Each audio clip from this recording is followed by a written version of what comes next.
తమిళ కథలపై మనసు పడ్డారు. మనసు పడ్డవారు ఎవరు? నాగార్జున, ప్రభాస్, రామ్ చరణ్, అల్లు అర్జున్, జూనియర్ ఎన్టీఆర్. వీళ్ళంతా తమిళ కథలను ఎంతో ఇష్టపడుతున్నారు. అదేవిధంగా వారి డైరెక్షన్‌లో చేయాలని కూడా ఉవ్విళ్ళూరుతున్నారు. మొన్న మన రామ్ చరణ్ గారొచ్చేసి 'శంకర్' తమిళానికి సంబంధించిన వ్యక్తి. అతని డైరెక్షన్‌లో పనిచేయడం జరిగింది. ఒకప్పుడు తమిళ డైరెక్టర్లలో మన తెలుగు వాళ్ళొచ్చేసి హీరోలొచ్చేసి 1, 2 సినిమాలు అంతకంటే ఎక్కువ ఉండేవి కాదు. కానీ ఈ మధ్య కాలంలో వారితో పనిచేయాలని, ఆ కథలను తమిళ కథలకి నేటివిటీకి దగ్గరగా ఉంటాయి కాబట్టి వాటితో వర్క్ చేయాలని, ఆ కథలను ఎంచుకొని వారి డైరెక్షన్‌లో చేయాలని చెప్పేసి మన తెలుగు హీరోలు సో మనసు పడడం జరుగుతుంది.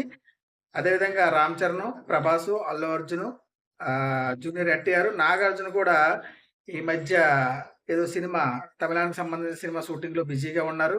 ఇవన్నీ మన మంచికి. ఎందుకంటే ఒకప్పుడు వుడ్‌లంటూ మనం విడదీసుకున్నాం. టాలీవుడ్, బాలీవుడ్, కోలీవుడ్ అంటే. ఇప్పుడు అవే వుడ్‌లు లేవండి. వుడ్‌లు మొత్తం చెక్కేసామనమాట. చెక్కేసి మొత్తం భారతీయ సినిమా అని చెప్పేసి మన ప్రపంచానికి పరిచయం చేస్తున్నాం. భారతీయ సినిమా పాన్ ఇండియా.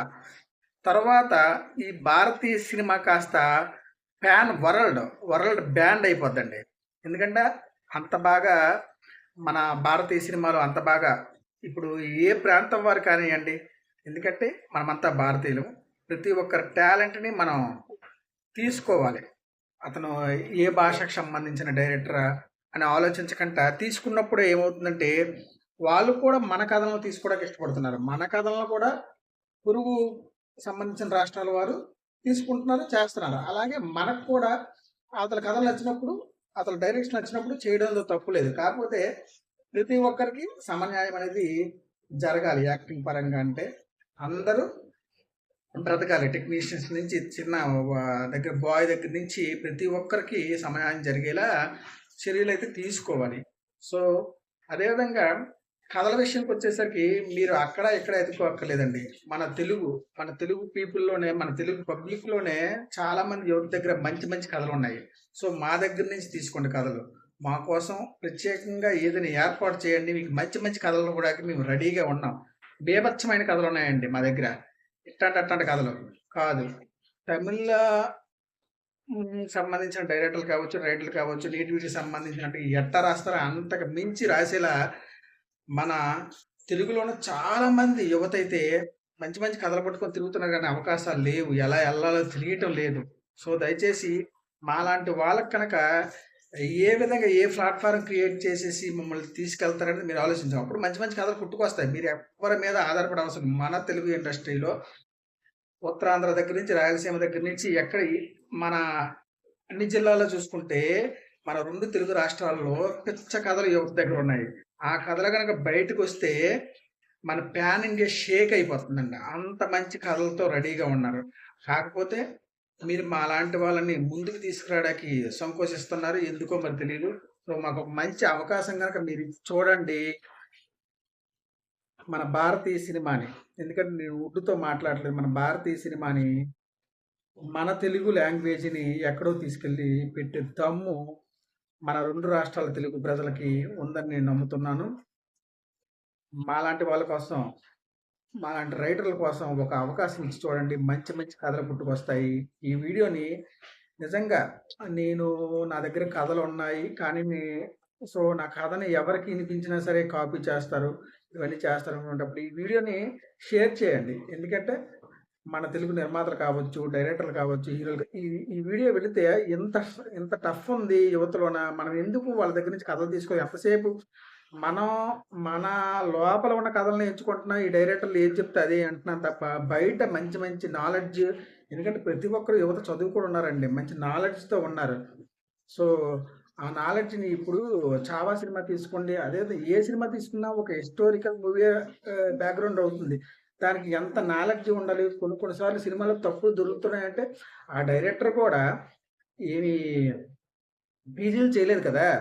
ఏమో చేసేసి అక్కడ ఎవరైతే చదువుకున్నారో వాళ్ళ దగ్గర నుంచి ఆ ఇన్‌పుట్ తెచ్చుకుంటున్నారు. ఈ శివాజీ గురించి ఎలా అని తెచ్చుకొని ఆ విధంగా తెరపైకి ఎక్కిస్తున్నారు. అప్పుడప్పుడు తప్పు.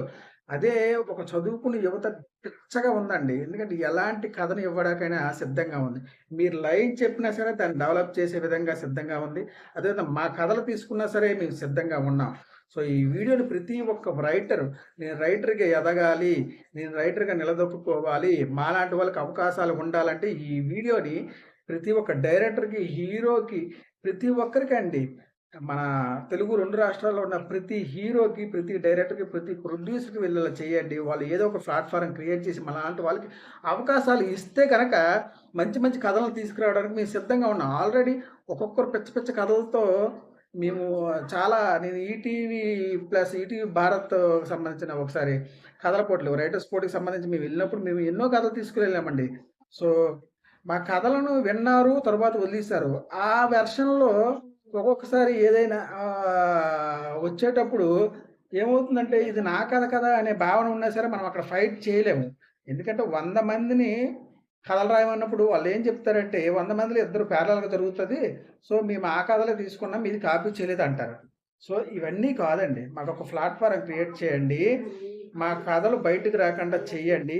మేము మీ కథను చెబుతాము. సో, దాని పైరసీ కాకుండా ఈ కథ మాదే అని చెప్పేసి మీరొక భరోసా ఇవ్వండి.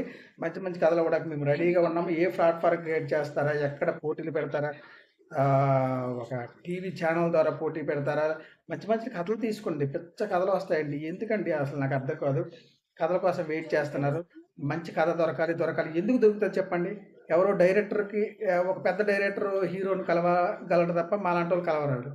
సో, పెద్ద డైరెక్టర్ వచ్చేసి ఇప్పుడు ఫర్ సపోజ్ 'నా సామి రంగ' డైరెక్టర్ విజయ్ బిన్ని గారు, వైజాగ్‌కి సంబంధించిన వ్యక్తి.